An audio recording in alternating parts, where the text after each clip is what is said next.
Greetings and welcome everybody to the Beers and Bodyslams podcast. Sitting across from me, the man who will go down in infamy, good old JB. And sitting across from me, he is the essential lemon pepper seasoning on my wings, the Irish O'Leary. Lemon pepper seasoning. Gots to have it. Gots to have that. Sweet. Well, as you can hear, we are fluffyless. Yes. As you like to say, Fluffy is off doing fluffy things. Exactly. And hopefully I think he'll be back next week, right? Yes. Yeah, he'll be back next week. And so we're going to hold down the fort. He has already sent us his picks for Survivor Series. It's that time again, folks. Yeah, that's right. It's that time of year. And so we're going to talk about Survivor Series. I want to say SummerSlam every time. We're going to talk about our picks for that. We're also going to be talking about the Raw and Smackdown Live Fallout. Yes. And whatever the heck else we want to talk about. Plus, we have, not only is it seasonal, not only is it awesome, we have a great beer that we're going to share with you guys. All that and so much more when we come right back. Awesome! This is the Beers and Bodyslams podcast. I'm afraid I've got some bad news. With your host, Mr. Fluffy. Hello, ladies. Good old JB. Booty-O's! They make sure you ain't booty. And the Irish O'Leary. There's only one word to describe you, and I'm gonna spell it out for you. A-A-W-F-T! This is the only podcast bringing you craft beer and pro wrestling that really matters. Ladies and gentlemen, boys and girls, children of all ages, E-Generation X proudly brings to you its WWF Tag Team Champion of the World, the Road Dogg Jesse James, the Badass Billy Gunn, the new. And that's the bottom line, because Stone Cold said so. All right, my friend, why don't you tell us what we're drinking today? Today I am playing the role of Mr. Fluffy. We are drinking from the Clown Shoes Microbrewery in, I want to say, Lipswitz, Massachusetts. God bless you. It is a red pale ale. It is described as a blend of German and American hops. It's an IPA. It's actually pretty mellow for an IPA by my standards. Yeah. You get the hops on the front end, but then it mellows out really quickly, and there really isn't much lingering hoppiness, for lack of a better word, on the finish of this. So I actually enjoy this one. This is a one I think Fluffy would like. This is one that you would dig. It's from his home state also, so that's another plus. I'm sure he's been to this brewery before, but I figured in his absence I would represent his hometown and try a local beer there from Massachusetts. But I like it. It's one that I could drink, more than one of IPA. Mm-hmm. Like I said, it's not strong, so this is right up my alley. Yeah, this is good. I mean, this is I know it says Reindeer Games. It's Bavarian style. I was getting ready to say, had I not, I just literally read Bavarian style on the can. I was going to say this would be a good beer to eat with bratwurst. Yes, to drink with bratwurst. Exactly. And I love it from Clown Shoes beer. That's the best. And normally I'm not that guy that does Christmas before December starts. So when I'm shopping for beer, I see this Reindeer can, and it kind of jumped out at me. So I was like, hey, you know what? We'll spread a little Christmas cheer early this year. It's officially Christmas here on the podcast. So we're drinking the Reindeer Games beer here. So it was pretty good, and I enjoyed it. Yeah, still digging it. Yours is almost already half gone. You must be. I haven't had a beer in 2 weeks. So that's great. Making up for lost time here, buddy. Okay, my friend. I understood. I think I got one of Fluff's beers downstairs. You can't have that because Sarah would kill you. Yeah, well, I'm sure. Yeah. So it's a very, very busy week in the WWE leading up to Survivor Series. What overall, was there one show that was better than the other one, you think? They were both pretty solid go home shows. I would probably give the edge to SmackDown just for the way that it ended. Yeah. But overall, they didn't blow me away. But with the title change on SmackDown and in the end, I would give the edge to SmackDown. Spoilers. Yeah, well, Yeah. If you're listening to what this, we you do probably here. knew already. You're going to find out in a minute anyway. So Yeah. might as well put it out there early. Yeah. So I thought it was good. I agree. I think SmackDown's a better show. But I don't necessarily think that SmackDown's a better show because of the Raw. I mean, it was because of the Raw invasion, but I don't think it was the Raw stars that put SmackDown over. It just led better to anticipation for the pay-per-view. Yeah, it was a better build-up. Yeah, it was a much better build-up than Raw SmackDown, throwing the first punch, 8 years ago, felt like. Right. But it was good. I enjoyed it. I enjoyed Raw. There's enough things that happened on Raw that I actually kind of enjoyed. There's one thing that I didn't enjoy, which we'll get into. Well, let's start with Raw then. We'll go down. We'll start from the top.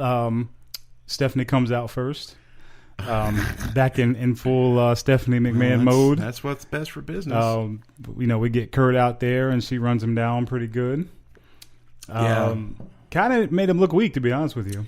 Which is the first time I can ever say that about Kurt Angle. Well, that's what Stephanie. That's what every McMahon's job is. Yeah, they to ran him make down look pretty weak. good. Yeah, that's pretty. It was the first time I actually felt bad for Kurt. Yeah. Like when Mick Foley was the general manager, there were things that were happening to Mick behind the scenes, legit things that I felt bad for. Yeah. Now I'm starting to feel bad for Kurt because of scripted things. Exactly. But that's part of it.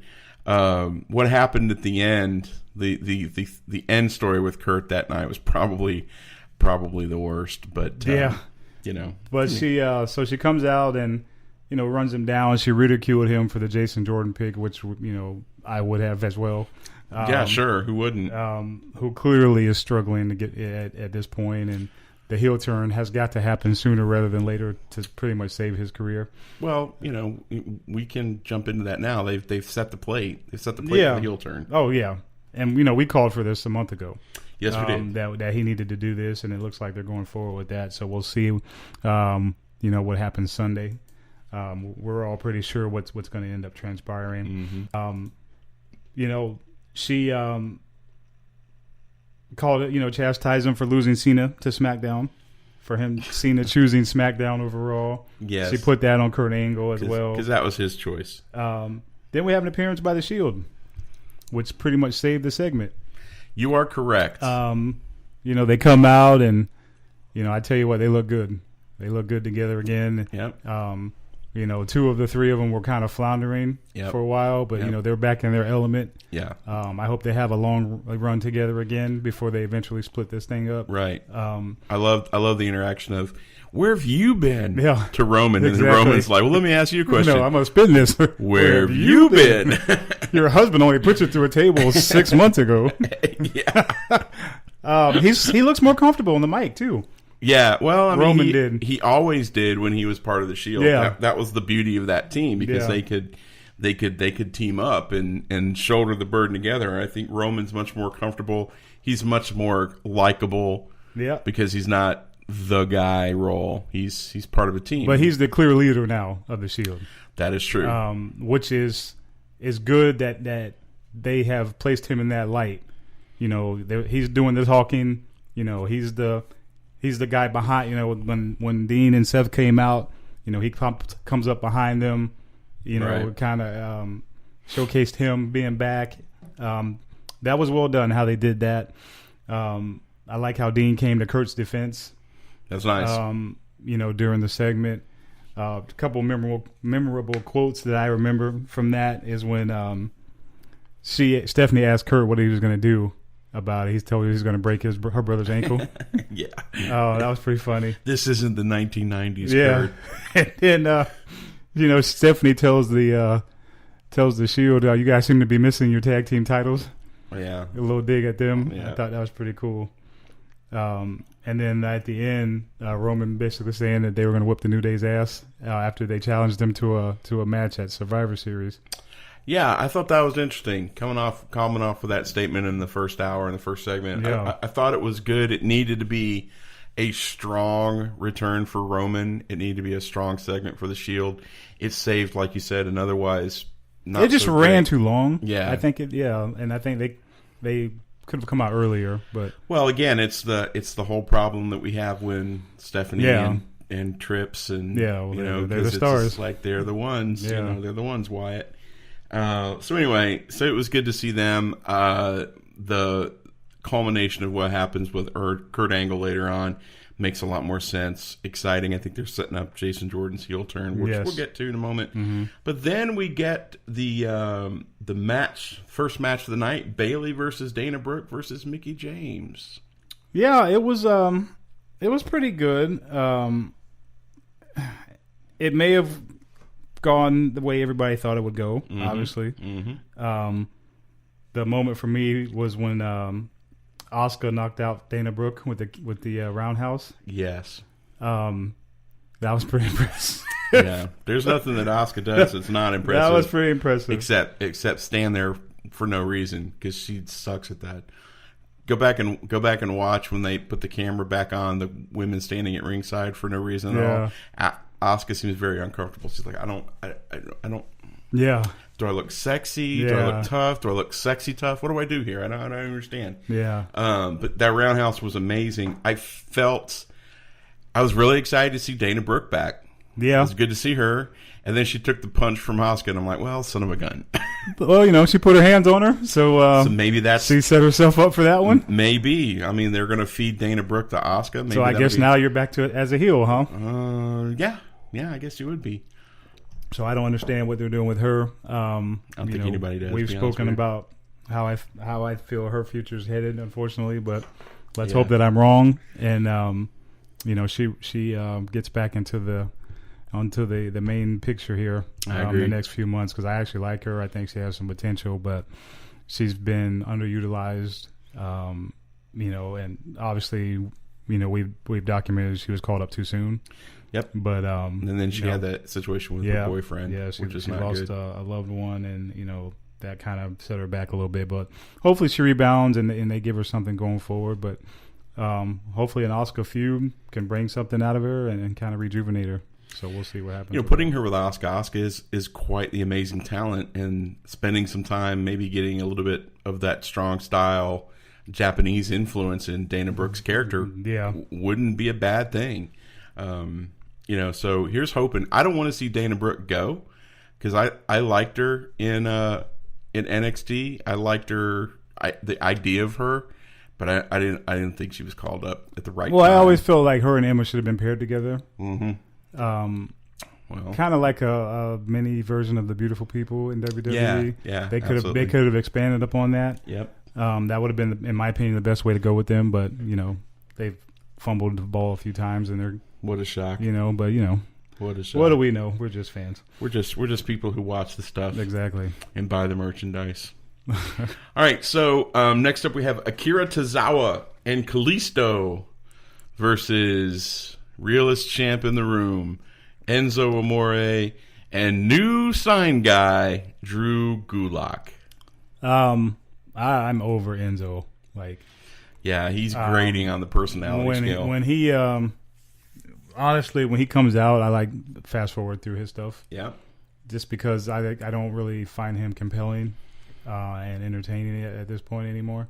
I knew when they called them up as a team that stick would get old very quickly. He's better as a heel, to be honest with you, though, because his character suits that. Yeah, it suits that more. Yeah, he's a douchebag. I just he could possibly, though, to his credit, be the one to save 205 Live. Yeah, absolutely, I agree. With Neville being gone, I just don't find him entertaining. His promos seem to run way too long for me. Right, and it's after 5 minutes, I start to tune him out. So I think with him, I know they like to have him talk, but for right now, he needs to. If you're going to be the face of that division, your wrestling has to start speaking for itself. Mm-hmm. We already know you can talk. We don't need you to come out and talk for 10 minutes every segment. Right. We need you now in the ring, and we need to be seeing what you can do against some of the best cruiserweights out there. Yeah. And upping the ante on that end, because if you're going to be dependent upon to carry that brand, then that's what you need to be focusing on. Just it's too much and over the top for me. Right. Well, I thought that whole segment as a whole was weird. Drew started to speak, Enzo interrupted him. There was some banter back and forth that was really, it was scripted and it didn't feel comfortable, didn't feel right. None of that segment worked for me. No. The match didn't work for me. So, Akira Tozawa and Kalisto, Drew's campaigning against chanting in the WWE. Smart thought, but that ship has long since sailed.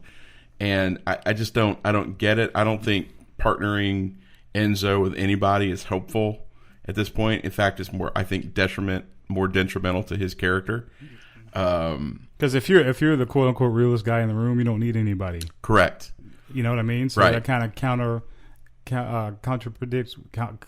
Speaking counteracts. Clearly, It contradicts. There you go. His character. Right. And I don't think it's necessary for the match itself. However, the match was pretty solid.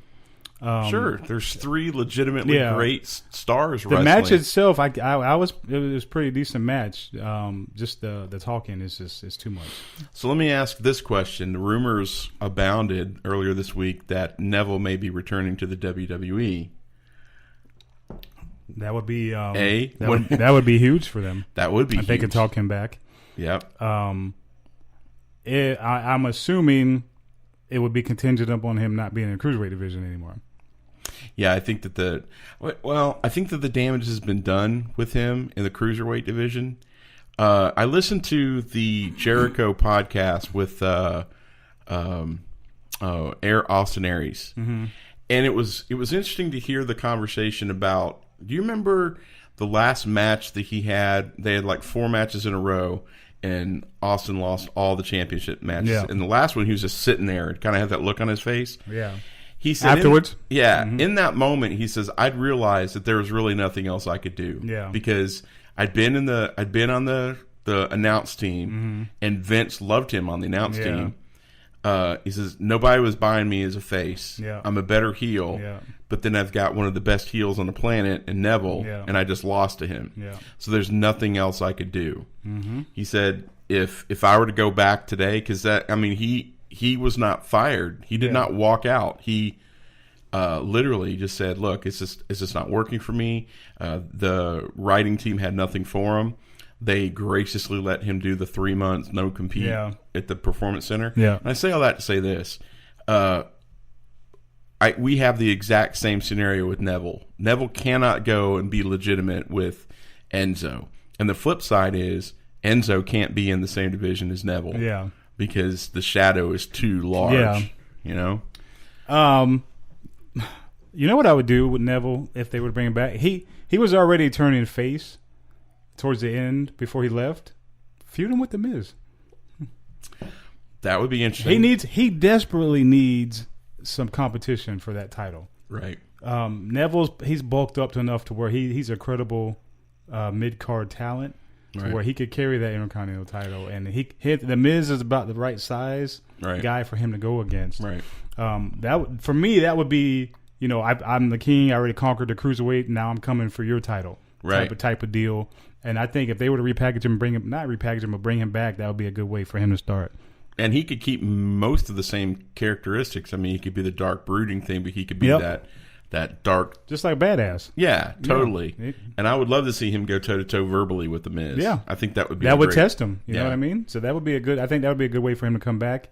Hopefully he does. Because I think he was when he revamped his character, he took it to another level. Right. Absolutely, I agree. So winners were Enzo Amore, Drew Gulak. I want to say Gallic, and that's not right. Gulak.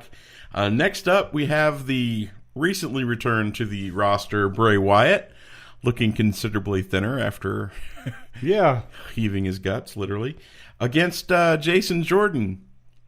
I thought the I match never had a was problem okay. with Jason Jordan's matches. I give the match a solid B.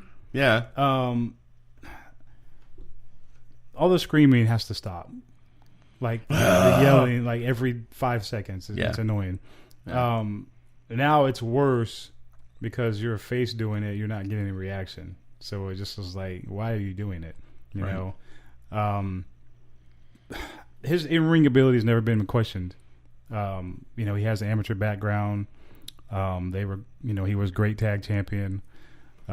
He has the pedigree. Now it's, when we rework your character as a heel, getting comfortable on the microphone, developing a personality, because it's hard when you've been in a tag team. You don't really get your time to in the spotlight to talk and shine as much as you need to. And Chad Gable is certainly a much better talker. Yeah, I mean, look what they're doing with already him at SmackDown. Now, He's the mouthpiece for. Even he has a comedic side to his character. Right. What are you, Jason Jordan? We have to figure out what his personality is, and having him, I'm sure, have a lot of segments with Kurt. Hopefully, that'll bring that out of him. I'm curious to see where they go with him, but like the match itself, I mean, I give a good solid B. I love the way Bray, kind of got his heat back after the match. Mm-hmm. So that was good. It's another guy that's floundering. Yeah. We got to. I don't want to make a prediction, but if someone else were to ask for their release, it wouldn't surprise me if it were him. I don't in the near future. Well, it's the same problem that you've had with like an Austin Aries. Look, you can only book a dude to lose so much, and then his promos are all based on "I'm the eater of worlds, I'm this, I'm that." You can't beat Jason Jordan, and you can't beat Jason Jordan. Exactly. So the mystique is gone. Correct. Yeah. Now it's already done. It's a tale of two. It's a tale of two superstars. What if they had done the same exact type of thing with the Undertaker? Would we be talking about the legend of the Undertaker? No. Correct. It's all in your booking. The guy just won a world championship in February. Yeah. And he's jobbing to Jason Jordan, who's been a single star for 4 months. Right. You know what I mean? So it's like, what has the guy done? Is he being punished for other stuff that he's done backstage? Is Tag and JoJo that big of a deal? Like, seriously, like what has the guy done to deserve to be derailed this quickly? And he's the guy that they were touting backstage because he wrestled somebody and got a bloody nose, and he took it like a pro. So now we've gone from like he's like the dude backstage to now he's jobbing to a no personality, super talented and kid, quote unquote up and comer, but a rookie. Yeah. Like I said, I just at some point when you have professional pride, it's like I can't keep losing. Like it kills your. Right. And I know obviously it's predetermined, but at some point you take it personal. Like you don't believe in me to win. Like you're not trusting me to put me in a top position within the company. What have I done to falling down so far? On the pecking order, and it's like, at some point he's going to get fed up too. Sure. And it's going to be like, why am I here? I can go somewhere else and be appreciated. And I think if Neville comes back, it will be good because you don't want to set a precedent of people walking out and asking for the release and just feeling that they can walk away, right? And go to greener pastures, right? You have to. At some point, you have to value your talent, or you need to release them and let them go do their own thing. Correct. Not everybody can have the storied post WWE career like Cody Rhodes, but enough people can go out and make enough money to where they're happier, working less time, working less, traveling maybe a little less. Exactly. So Jason Jordan comes off with a win, but there's a little bit of a price tag to be made when he gets his knee dinged up, which sets up a scenario that will play itself out later on in the episode, which we'll talk about here shortly. But next, we come up with Brock Lesnar and Paul Heyman and apparently a wedding proposal. Yes. So before we really dig into the contents of what Mr. Heyman had to say, guys, come here. Let me help you out. For a pep talk with the Irish O'Leary. Look, I know she's gorgeous, and I know she says she likes pro wrestling, but no woman wants to go to a pro wrestling event and be asked to be your wife in the event, unless you get invited into the ring. That would be good, and trust me, unless you look like John Cena with the hair of Roman Reigns and the personality of The Rock, I don't think you want your woman hanging out anywhere inside of a ring in WWE. I'm just saying. So kudos, you pulled it off. But guys out there who are thinking, well, baby, that was a one-off, bro. That's probably not going to be your deal. Because trust me, as one who is married and one who's eventually going to get married, sitting across the desk from me, that doesn't work. No, that wasn't a good look. Thankfully, they didn't really show them. Yeah, good move. I was kind of curious what they look like. I would have liked to have seen. See what we were dealing with, but it was a funny line where Heyman stops the promo. He's like, she only said yes because she hasn't been up close to a true beast like Brock Lesnar. That is true. I don't understand why they thought that was a good time and place to do that. Hey, like that's when the mood hit you, really? When Brock Lesnar and Paul Heyman were in the ring? I'm like really? You couldn't wait until like after the show or during I don't know. I got a Brock boner, so I'm going to go propose to my wife. I'm going to pick the biggest. Wait until the champ comes out, and then I'm going to propose. Well, maybe she's really into Brock Lesnar, and maybe he thought that the only way she'd say yes if. Dude, I'm Brock not even was a fan of people that get engaged at sporting events. You know what I mean? Like that's like kiss cam. That's not the time for that. Yeah. Well, hey, there are super fans. If she is like the biggest, like if she's a bigger sports fan than you, then I could see that. Yeah, but see, not at a wrestling event. But here's some advice, man. If she is a huge WWE fan, then it's your job to find who you got to find to say, look, my wife is a huge fan.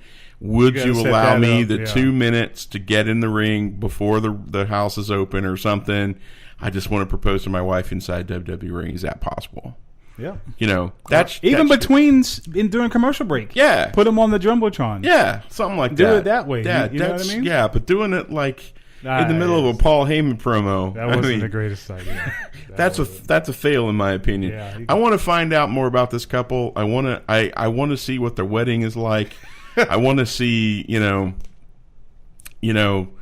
what type of trailer they live in. I want to see a little bit more about these people. Now I'm fascinated. That's the problem. I tell you what, though, this match has a great potential. Now I'm looking more forward to this, obviously, than the gender match.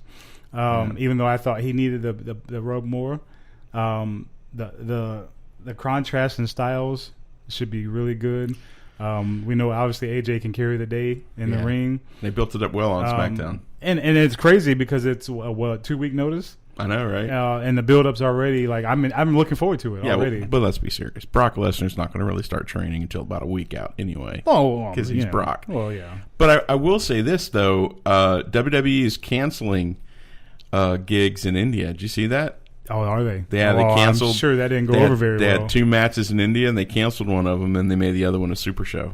I'm sure that didn't go over very well. And probably is not going over very well, which also leads to... It's kind of dumb with the timing. But that makes more sense with the whole Jinder Mahal thing, too. They put more emphasis on that pay-per-view, obviously, than that tour over there. So they wanted to beef up this card. Like I said, I'm looking forward to it. The promo, it was a great promo, obviously, by Heyman. There's a lot of AJ Styles Suplex City chants back and forth. He when he said this isn't a Rocky movie, about the underdog story, right. I thought that was pretty good. It was a good segment. Like I said, they sold it. He's the best seller in the WWE by far. He is totally, and that's why with Fluffy's mentioned this before. He needs a stable. Yes, because he could elevate so many other people. To that level. I think they kind of soured on that after the Curtis Axel and Ryback fiasco. If you give them crap talent. I'm not saying that Curtis Axel and Ryback are crap talent. They just weren't ready for that soon. They're just not the type of talent that Paul Heyman needed. Yeah, but anyway, we digress. So segment was really good, even with the wedding proposal. Good luck, kids. Yeah. May you live long and prosper, and may all your children look like Jinder Mahal, the modern day Maharaja. All right, so next we have the Miz and the Miztourage with Cesaro and Sheamus coming out to the must-see television show of all time, Miz TV. Segment I thought was very interesting. I got a feel, man, for Sheamus, though. That boy, I mean, can he not talk?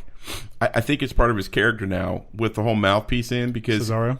Yeah, that's who did I say? Sheamus, yeah. Cesaro with the mouthpiece thing. Sounds It's horrible. not even worth trying to talk at this point. He sounds like the first season of Stranger Things with Yeah. the kid with the two front teeth. What's the deal, though? Like, are you getting teeth, or is it healing? You have surgery? They had to pull him out, didn't they? I mean, not pull They him out, went up like, into pull his- him out, but yeah, they had to pull him back down. And I know he's wearing the mouthpiece when he wrestles, but do you have to wear it all the time? I mean, I don't know. Did he have surgery or something? I think so. Does Mrs. Cesaro have to? I have to talk about this all the time, which you couldn't understand him anyway. Now you put a mouthpiece. It's almost as much fun as trying to figure out what Shinsuke Nakamura is saying. Yeah, exactly. Shinsuke has problems with, well, he's Japanese, so there's certain letters in the alphabet barrier. that he, Yeah. Now he put his mouthpiece in his mouth. That's even better. So anyway, the Miz TV segment was, it was okay. Typical bluster. And then out comes the Shield. I thought the match was pretty good. It was really good. Like I said, the Shield, they all feel like they seem like they're back in their element again. Yeah, They all are re-inspired, re-energized, whatever word you want to use. I don't know. I still, there's something weird about Seth. It's almost like during some of the promos, watch Seth, and it's almost like you can see it says like, I am taking 2 steps back. I think he knows this is a means to an end for him. Yeah. Like, you kind of got. I mean, when you got hurt, you lost your spot. Right. That's just reboot. how the business works. So you came back. You never really got back to where you were. This kind of gets you back in the limelight. Re-energizes you. In my opinion, the eventual Dean turn will lead to him and Seth, him and Roman. Whatever series of matches there. Seth is already established. I think this is more. Seth and Roman are more already established. I think this was more for Dean, right? Because he was the one that was hurting the most, being a singles wrestler. I agree. This will lead to him being elevated, and also it hurt Seth when Joe came over. The development of Braun Strowman hurt him. Yeah. So he kind of got pushed down. Finn Balor coming back. So he kind of lost a spot, to be honest with you. Yeah, it'd be interesting when they do the Superstar Shakeup thing. That's like him, in my opinion, Seth and Sasha Banks, and maybe even Finn Balor go over SmackDown would be the top 3 that need a change of scenery more than anybody else. I completely agree with that. So the match was pretty solid. We come out with a Shield victory. Good for them. I just realized something. Did you give Sheamus and Cesaro props? Did I for give a match? Sheamus and Cesaro? Yeah. Oh my goodness! I look. Hang on. To be fair, they have decent matches. The problem is when you see the same match 27 times. I hear you. But they did good. I think the 3-man team of the Bar and the Miz actually was pretty good. Yeah, I would love to see those 3 guys stay together. But I would also really love for Sheamus to lose the Mohawk. Yeah, in my opinion. Yeah, just because I think it. I think Cesaro just shaved their head. Yeah, just because both of them have shaved heads. From the neck down, they have a brand new look. From the neck up, it's the same thing. So I would love to see Cesaro. Excuse me, God, I can't even get the names right. Cesaro, that's a new name for them. Cesaro. I would like to see Sheamus change his look up a little bit. Yeah. But I've never said that they weren't good wrestlers. They're boring sometimes. I think they're better as a team than I agree. as individuals. I concur. Where the hell is the Revival at? When are they coming back? We I don't desperately know. need them. And Jeff Hardy, get your shoulder together, man. Yeah. I can't remember what the injury was, but it's pretty devastating. It was an elbow or something like that. Something like that. So he's got to come back from that. And that leads us to the game changing. See what I did there? Yeah. So Kurt Angle comes out. He's got a horrible decision he has to make. His son, wink wink, is injured. probably not going to be ready for Survivor Series, so he has to fill that 5th spot. Was already filled. It was his spot. And then possibly the worst use of a pro wrestler, because Jason Jordan looked like he was going to cry, so he was acting really well. Yes. He's acting. Yes. But he looked really, really weak. It's the first time I was going to fight side by side with my father. Yeah, and I felt kind of bad for him. He's like, Dad, come on. Dad. Yeah. Dad, come on, Dad. Come on. Don't do this, Dad. Dad, don't do this. I'm like, Dad. I'm like, oh, Jesus Christ. You make Kurt look terrible. Yeah. Well, that's Almost, the thing. yeah. Well, that's the thing. And then all of a sudden, the roof comes off, the music hits. and here comes Triple H. Yep. And we knew that was coming because Stephanie's already paved the way. Yep. Triple H looking older. Yeah. The beard is great, but he looks older. You know, the NXT. Yeah, he is 45. Yeah, the NXT chant started up. Yep. You know, and this is where I start struggling with the same issues again, because, you know, I love him in NXT, and now I'm supposed to boo him. Yes. Although they did turn that storyline a little bit, because, you know, there was that off mic conversation, and then on the mic, I think Booker T said Jason Jordan's gonna learn a lesson. Yeah. Or he just learned a lesson, Yeah. because, you know, Trips looks at Kurt, blah blah blah. Ostensibly, he was saying, you know, this has to happen, and Kurt nods his head. Yeah. That's going to be the video. That little snippet is going to be the video clip for Jason Jordan's. That's the heel turn. Yeah. Yeah. And he proceeds to give him the pedigree, and you told him, you gave him permission Yep. to pedigree me. Yep. I could never forgive you for that. You weren't in my life for 21 of my years, but I can forgive you for that. You can hear it. Yep. But I can't forgive you for me taking the pedigree. Big pussy, get over it. Oh my goodness. So he learned a lesson, all right. When the boss says, "I'm going to give you a pedigree," you just nod your head and go, Yeah, "Okay." pretty much. And so now 5th member of Raw is Intriguing. Him and Kurt on the same team. very weird. With Cena on the other side. It's a lot of different possibilities. I'm curious to see what happens. Obviously, you know, we probably feel that spot could go to someone else that they could use to elevate them. If it's setting up something down the road, then maybe it makes sense. I gotta kind of see how that plays out. Well, there's rumors that I've seen that The Rock and Triple H are going to fight at WrestleMania. So I don't even know why this plays into anything, you know, going forward. But, yeah. Well, it gets Triple H back in the scene. Yeah, I guess so. And where this doesn't make sense, though, is all the house show stuff he's been doing. With the Shield? He's been a face. Yeah. All the stuff he's been doing has been a face. Now well, he's a house heel. shows, you can't. They're really kind of their own entity. Yeah. When they made the announcement that John Cena was taking over the 5th spot on SmackDown, I ceased to care about that match. It's kind of it's kind of a slap in the face, though. Yeah. And we're going to get on SmackDown here in a minute, but I can see why the real angst between Owens and Sami Zayn backstage is playing out in real life, because they've been there the whole time. Cena's been gone for what, months? 3 months. Right. He pops back in. He's in the main event of the Survivor Series. I saw a meme on Facebook where it was like all the other 4 competitors were like, you know, had to fight my way in. Yeah. I just show up and I'm automatically given a spot. Yeah. I was like, well, that's going to happen with Triple H. It's happening with John Cena. I don't understand the logic behind it. If there's an end game, and we gotta wait to see how it plays out. But I just like, for me, there's nothing that can possibly happen in that match that would justify Cena being put in over somebody else. There's one scenario. It'll never happen.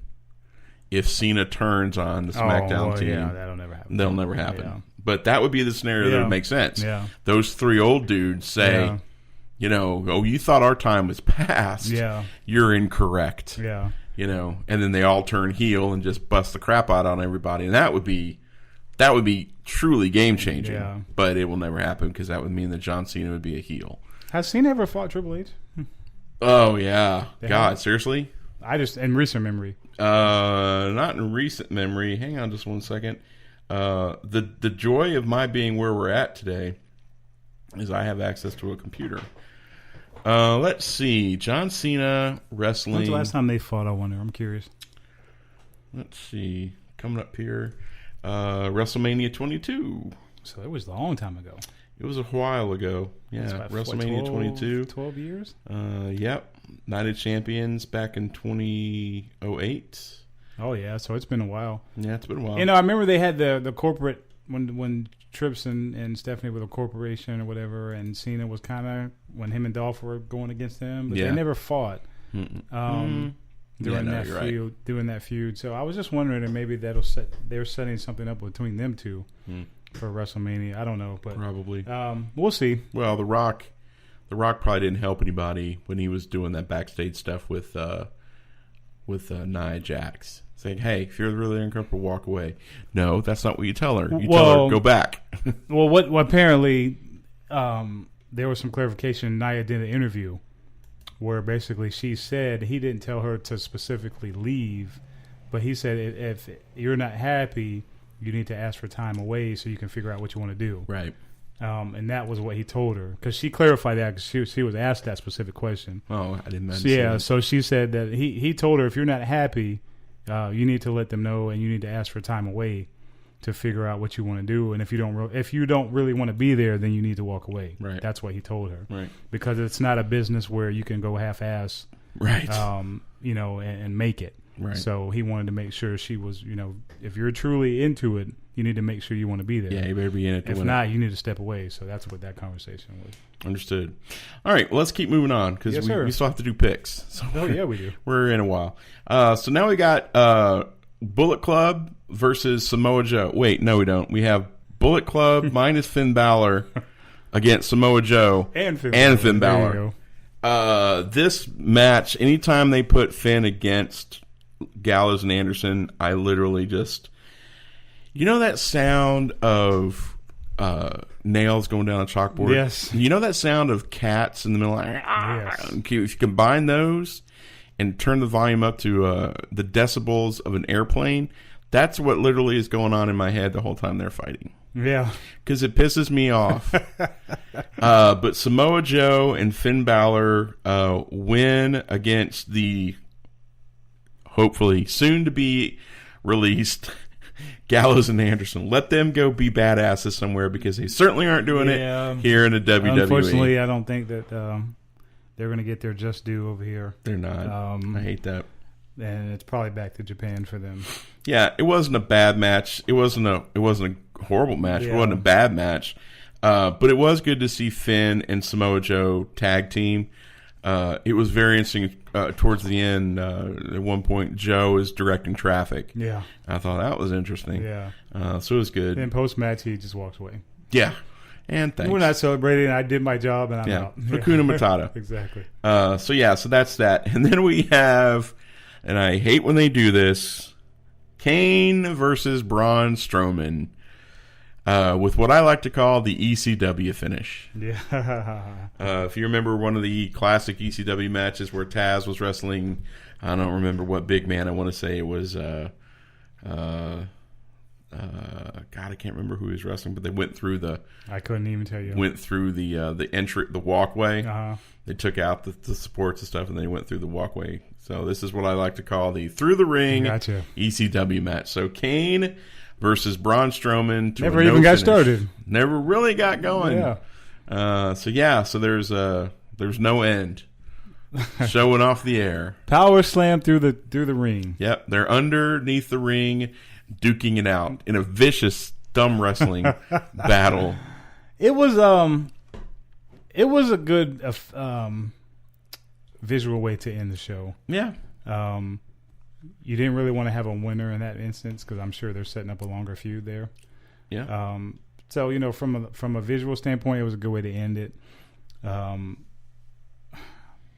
still don't understand what I guess this Kane's last run. Is he retiring? I don't understand. Well, he's running for mayor. If he wins the mayoralship, what's going to happen? Main event push that he's getting, but I think they're trying to establish him so that they can build Braun up even more as the true quote unquote monster of Raw. So I'm assuming that's where we're going. So you're going to see Kane a lot more visible. That's great going forward. So this is the last run. He had a good career. More power to you, man. Yeah. Go out. Thank you. Go out and enjoy the rest of your life and make a difference in this world. Yeah. So I figured they would do something on SmackDown, but I was intrigued by the fact that they didn't have any big go home, looking ahead to Survivor Series match. They ended on the match with Kane and Strowman through the ring, and I'm like, so this is your last show going into a big pay-per-view, and there's nobody standing in the ring.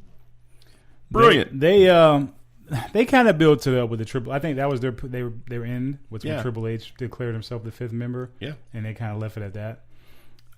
It is what it is. They've built it. I think they built enough intrigue, to where I'm interested in watching it, just to see what happens. All right. So before we want to talk about SmackDown, you want to tell them about the beer one more time?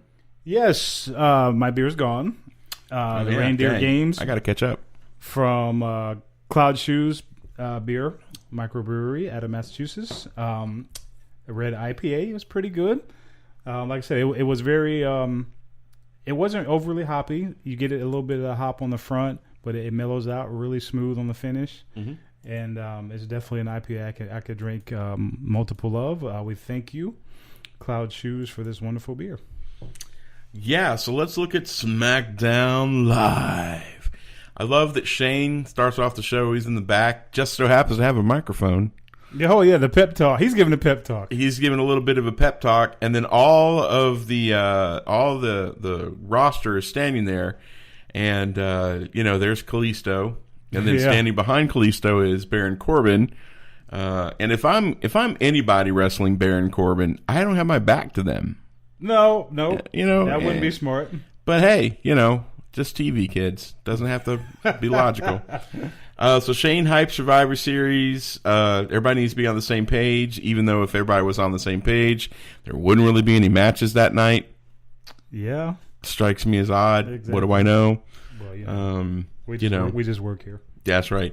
Baron Corbin gets his finisher move name in, which it's going to be the end of that. Wait. It's going to be the end of days. It was so corny, but it was funny. It was pretty funny.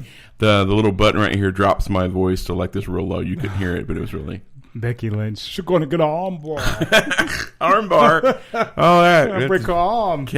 Jericho just sent her a cease and desist. You're not allowed to use that move. Like, Becky, you're probably going to be the first one to get tapped out. Yeah, I love Becky Lynch. You know that. But, dude, she just... floundering. She's struggling. She's struggling hard. Yes.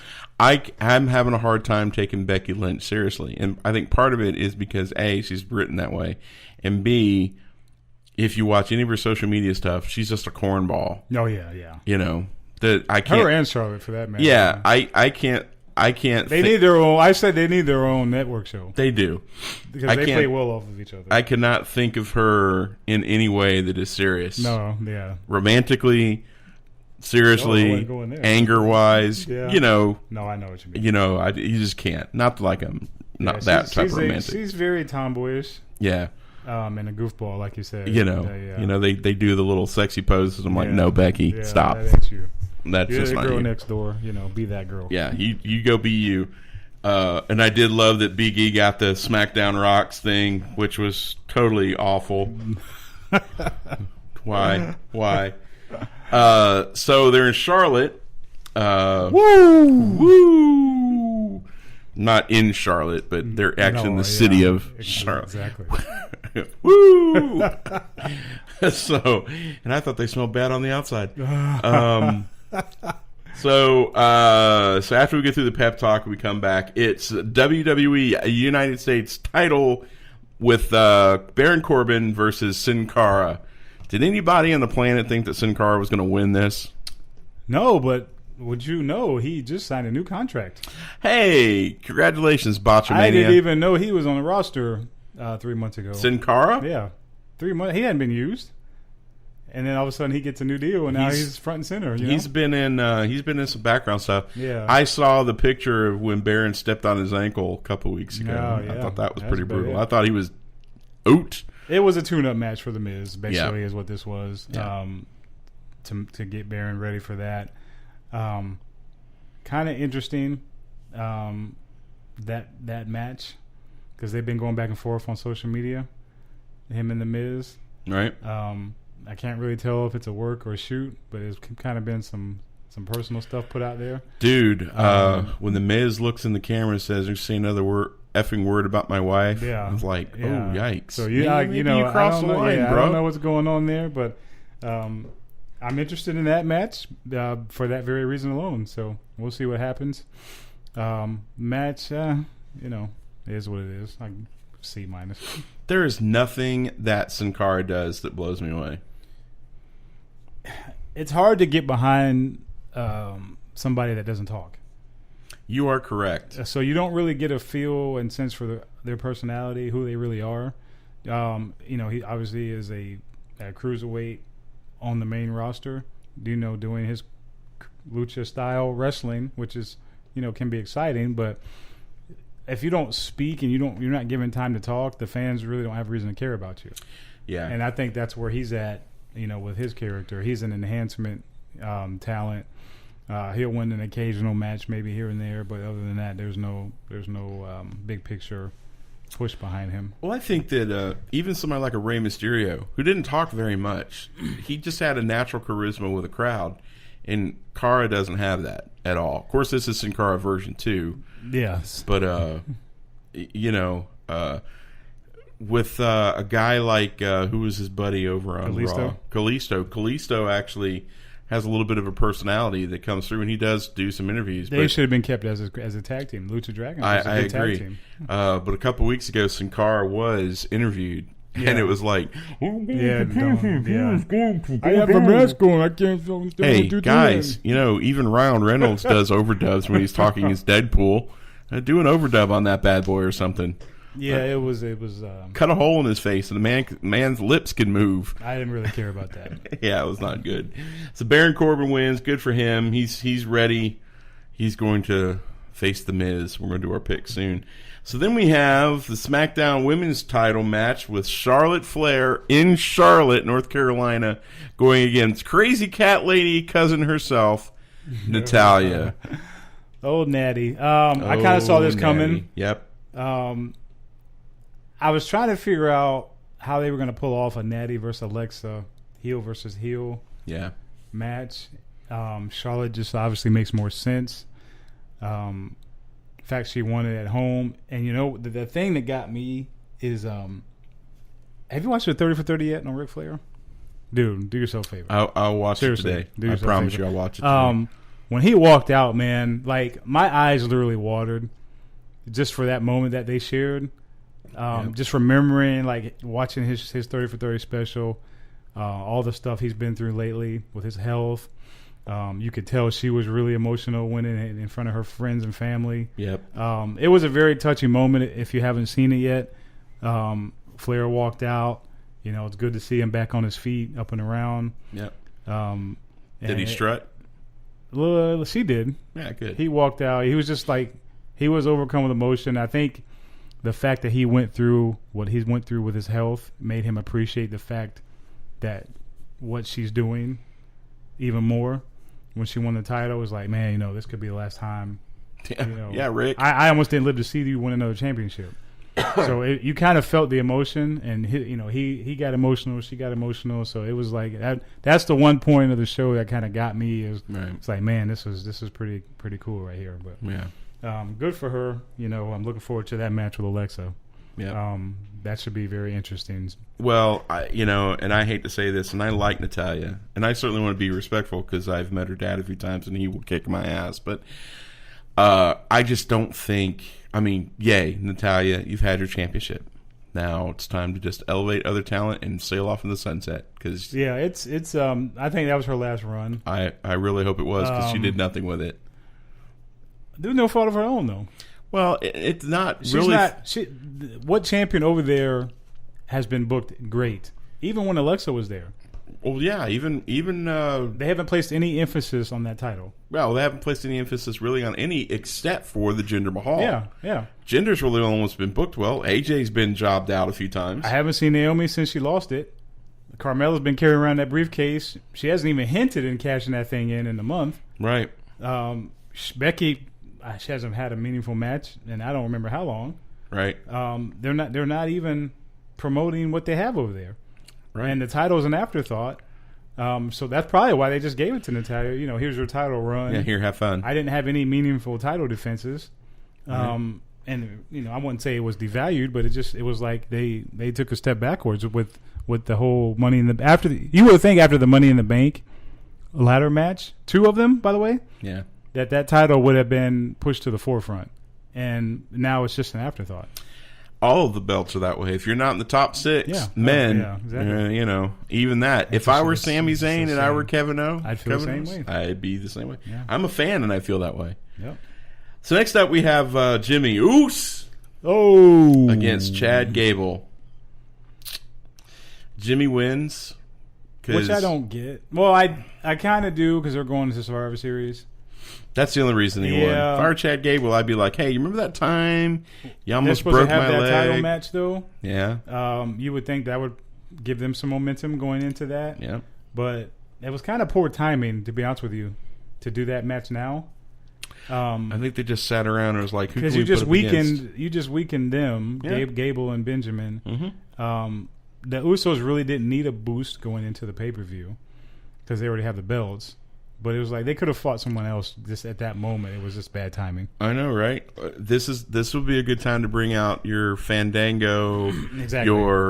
your other 2 guys. I failed to mention that because they were in the backstage, the Hype Bros. Yeah, I failed to mention that we had another vignette of the Bludgeon Brothers. Who? The Bludgeon Brothers.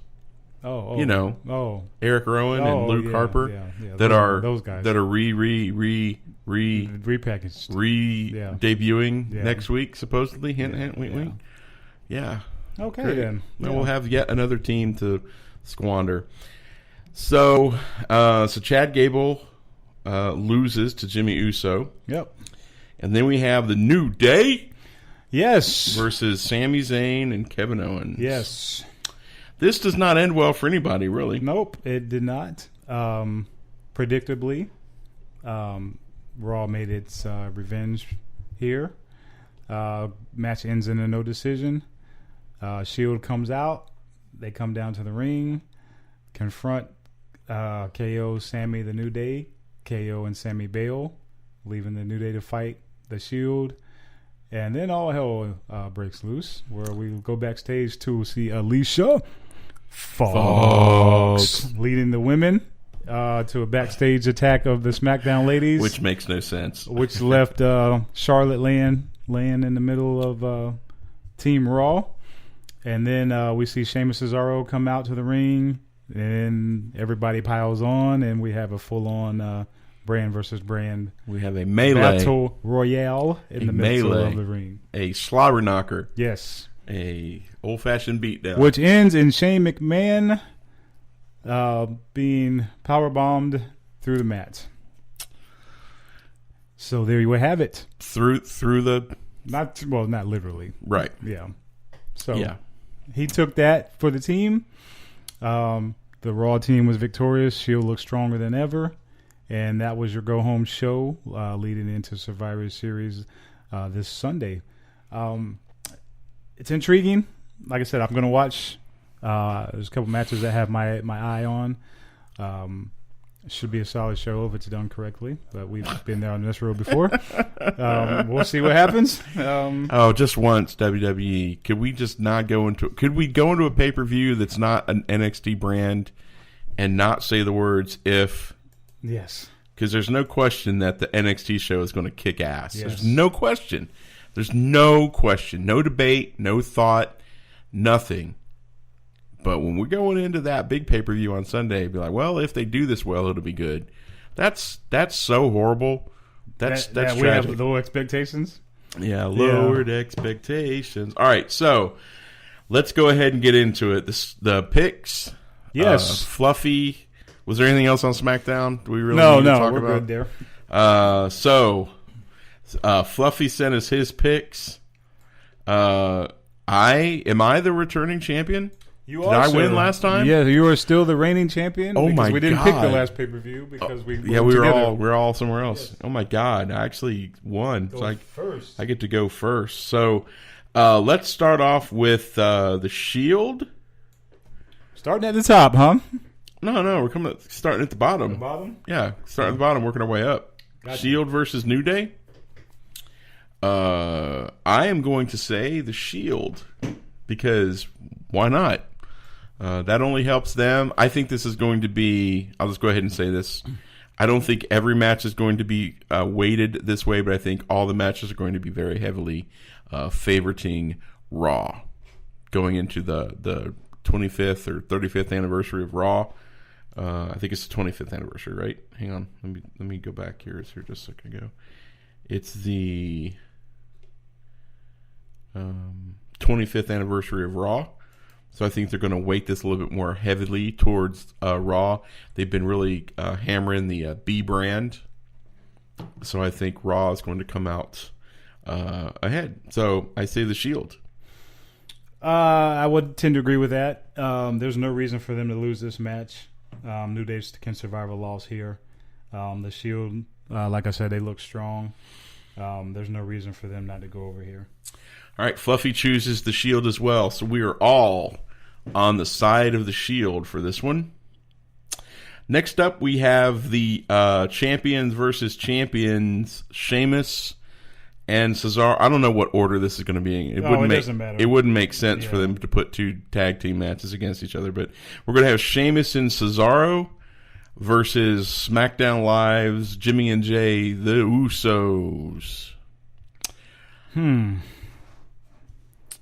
Interesting call here, Irish, but you're the champion, so again, I'm going to give this one to Sheamus and Cesaro. I think there's no reason for them to. Who did Fluffy pick the first one, by the way, with the Shield and the Shield? The Shield, okay. Yeah, Fluffy picked the Shield. If you scroll down to the bottom, you can actually see what. Yeah, so I'm going to say Sheamus and Cesaro. Fluffy is picking the Usos, so you're going to be the tiebreaker on this one.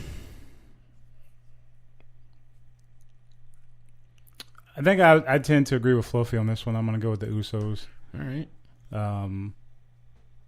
For no other reason other than I think they're a better tag team. I don't disagree with you there. That's the logic that I'm going with. I do not disagree with you, my friend. And by the way, we are not picking the pre-matches. No. Because nobody cares about Enzo Amore and whoever else is going to be on the pre-show. So now, next we have Women's Champion Alexa Bliss versus SmackDown Women's Champion Charlotte Flair. This should be a good one. I think this could be the if this is not match of the night, it really could be. To be honest with you, and I am choosing Alexa Bliss.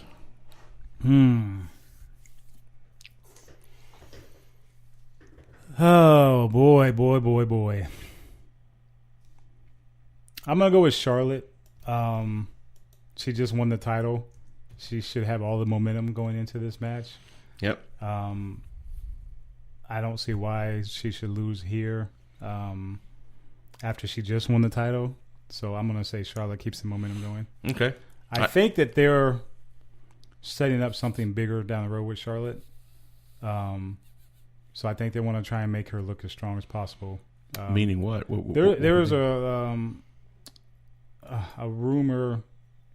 I told you guys about this a couple of months ago that they may be involved with Ronda Rousey in some way down the road. Yeah. So I think they want to kind of maybe look her being the captain or whatever, the leader of that potential team. I don't know if it's a singles match or if it's going to be a 4-on-4, but I think they want to make her look as strong as possible going into whether she fights Asuka maybe at Mania and some kind of cross brand. I think that they do with that something with Ronda Rousey, I think they're going to make her look stronger. Well, I keep thinking they're going to do the 4 women versus the 4. That's what I was. Four Yeah, horsewomen. that's what I heard initially. And that needs to be a team. There's no way those other. Well, two of the other 4 UFC horsewomen are actually in Performance Center. So yeah, that would Ronda's work. in town. Well, training. 3 of the 4. Yeah, she's been in here training. All right, I see what you're saying. All right, so let's keep moving ahead. Next, we have The Miz, and assuming the Miztourage, going up against one Baron Corbin Bernstein, Baron Corbin, and his End of Days. I got The Miz all day on this one.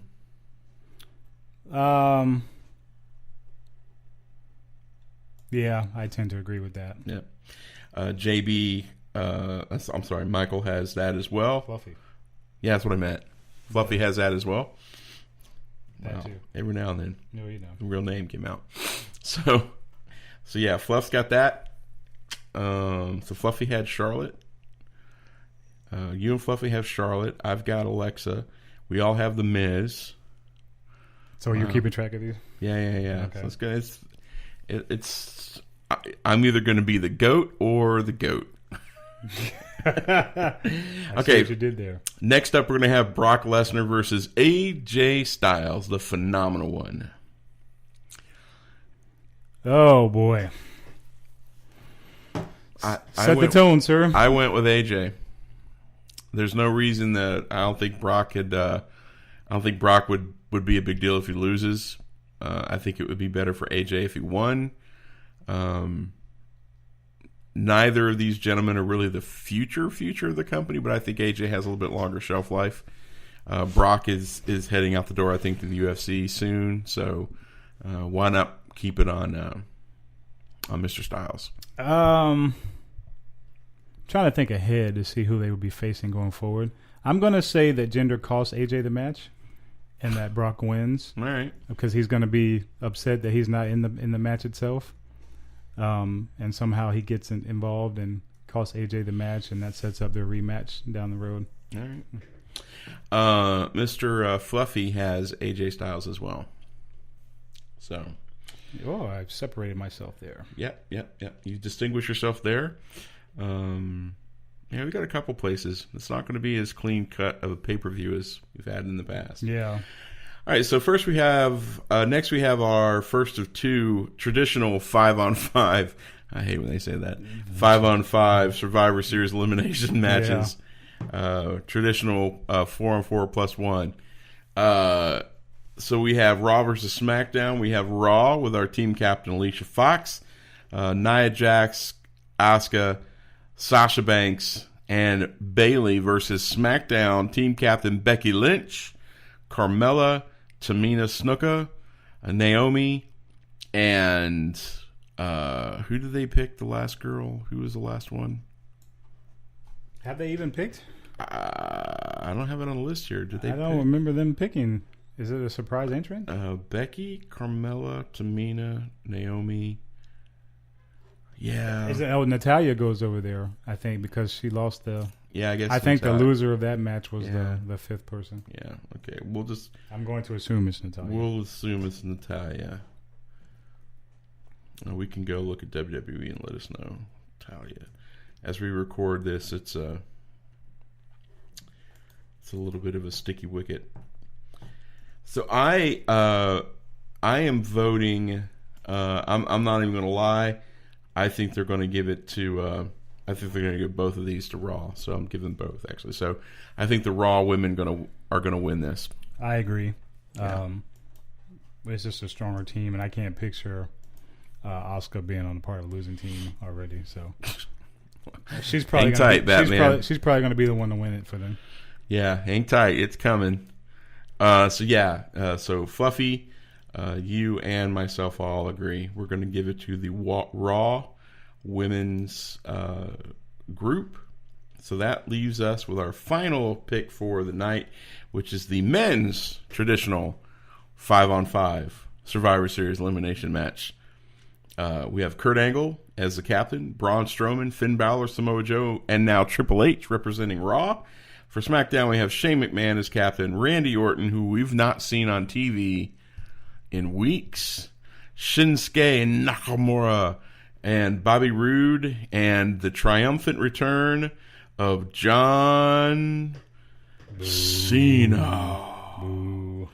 Cena. So yeah, I think they're just going to keep it on Raw. I think Raw is going to win decisively because they're going to use that motivation and momentum going into their 25th anniversary, and they're going to be able to, quote unquote, rub it in the face. You know, WWE is still saying that they don't have a fifth member in the Survivor Series. For which? First Team SmackDown. Oh, well, let's see now. No. For the women. Oh. Sorry, I went backwards. Who will join? Maybe it's a special. Maybe it's they're going to call somebody in. Yeah, who would they call? Oh, wait, who's coming back? Paige? No, they're taking her to Raw, aren't That's what they? I thought. You never know. Oh, my God. Can you imagine Paige? She was backstage Monday night at Raw. Yep. So anyway. That'd be interesting. That would be the wrong brand to put her on. Yeah. Too much history. No, man. Woo. Not only with that. A lot going on with that choice. So I'm choosing for the men's, I'm choosing Raw. Fluffy's choosing Raw. Who do you choose, JB? Cena F5 FUs everybody. No, I'm just kidding. Wins it for Raw. I think Raw wins. If I'm not mistaken, SmackDown won last year.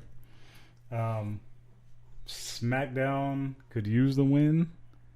If Triple H wasn't on the Raw team, then I would say that SmackDown would have a chance. But are you trying to say that Triple H in some way moves the needle towards Raw? Raw? What I was thinking is that if they could blame the loss on Kurt if Triple H wasn't there. But now he's there, they can't put that on Kurt Angle. Right. So now I think that the edge tips towards them. So I agree. John Cena or no John Cena, if Triple H is involved, Triple H is going to win because that's just how he rolls. Shane or Randy is going to take the loss there for yeah. You know, and Raw is going to win because that's what's best for business. Exactly. So just get used to that because that's going to come back to haunt all of us. So that's our choices. Those are our choices. We would love to know your picks. You can leave a comment under this video. You could leave a comment under our new YouTube page, youtube.com. You can look up Beers and Bodyslams podcast, and you can watch/listen to the show. You can leave us a comment there. We have a subscriber. Yes. As of the other day, we have a subscriber, so we need more. Yes, we need plenty more. We need several more so we can tag the name. But also you want to find us over on Facebook.com/Beers and Bodyslams. You can leave us a comment there. You can find all of our social media posts and all that good stuff. Follow us on the Untapped app. You can try this wonderful beer that we had today and many more that Fluffy is drinking. You can follow me at the good OLJB. Yep, if you want to see what our fearless leader is drinking, you can find him at Mr. Fluffy, and you can always find me as I murder my liver slowly, like watching the James Ellsworth match at the Irish O'Leary.